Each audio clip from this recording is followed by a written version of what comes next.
For almost all of human history, we were on the move. We were nomads, wanderers, and then, almost overnight, everything changed. We stopped, we settled down, and we started building the world as we know it. This is that story, the story of how we made that incredible leap in Mesopotamia. And really, that's the big question, isn't it? For literally hundreds of thousands of years, being a nomad worked. It's how we spread across the entire globe. So what happened? What could possibly be powerful enough to make us completely change our way of life and put down roots for the very first time? Just take a look at this map. I mean, this is the story of all of us. Starting out in Africa, we walked our way across every continent. And this wasn't just some casual trip. This was an epic journey of survival that took generations and generations. Our whole world, our whole society, was built for being on the road. To really get a sense of the scale here, look at this timeline. The Paleolithic, the Old Stone Age, that's our hunter-gatherer nomadic phase. It's basically our entire history. The time when we started to settle down, the Neolithic, is just a thin slice. And recorded history, the part we know the most about, wow, it's just a tiny little speck at the very end. We spent what feels like an eternity just wandering. Okay, so that brings us to the first part of this story, the Great Human Shift. Because before you can build a city, you have to do something even harder. You have to imagine staying in one place is even a good idea. And this right here shows you that change in thinking perfectly.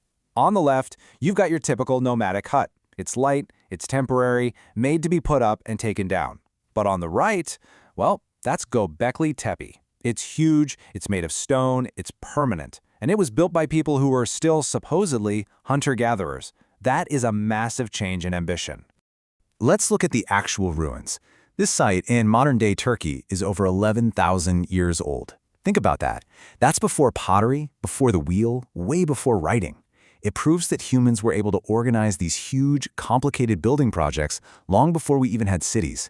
Something big was starting to bubble up in the way we saw the world. So this new desire to build something that lasts, this new way of thinking, it was pushing humanity towards something completely new. The world was right on the edge of an idea that would change everything to come. Civilization. So what do we even mean when we say civilization? Well, the word itself is a huge clue. It comes from the Latin word civis, which means citizen.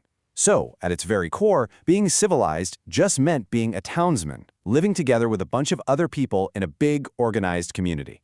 All right, so this big new idea needed the perfect place to actually happen, a kind of laboratory to test it out.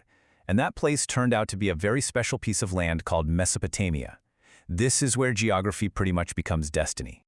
And here it is. This is the spot where everything changes, the Fertile Crescent. And right there, in the middle of it, is Mesopotamia, which is just Greek for the land between the rivers. It was right here that all the perfect ingredients came together at the perfect time to solve that age-old problem of constantly wandering for food. So, those two rivers, the Tigris and the Euphrates, they were the engine for everything.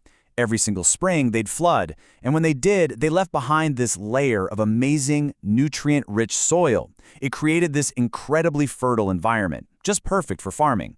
And that meant, for the very first time in human history, people could grow more food than they needed to eat right away. They had a surplus. And that food surplus, it changes everything.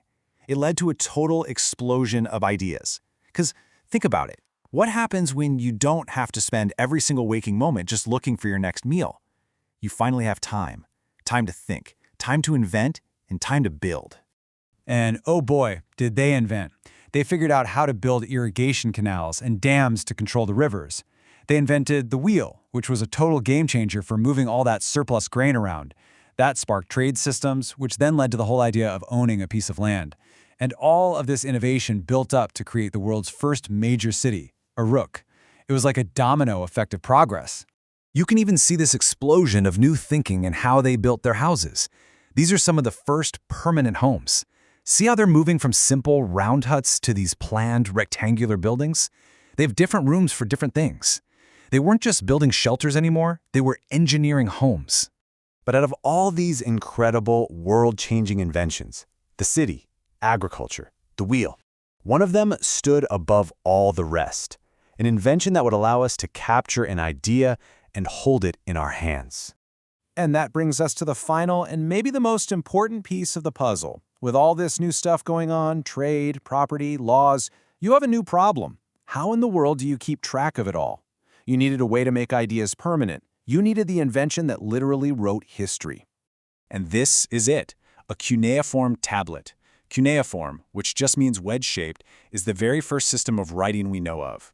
Scribes would take a reed and press these little shapes into wet clay.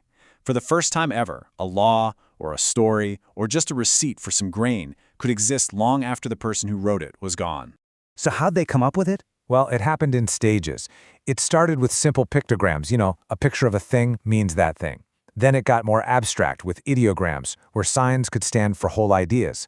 But the real genius move, the breakthrough, was phonetics, using signs to represent sounds. That's the foundation for pretty much every writing system we use today. You really can't overstate how important this was. The invention of writing is the line in the sand. Everything that came before it is prehistory, a story we have to guess at from bones and tools. Everything after it is history, our own story, told in our own words.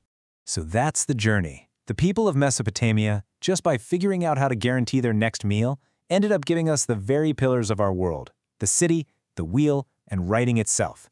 It kind of makes you wonder, right? Thousands of years from now, when people look back at us, what are the game-changing ideas they'll say we left behind? What's our legacy going to be?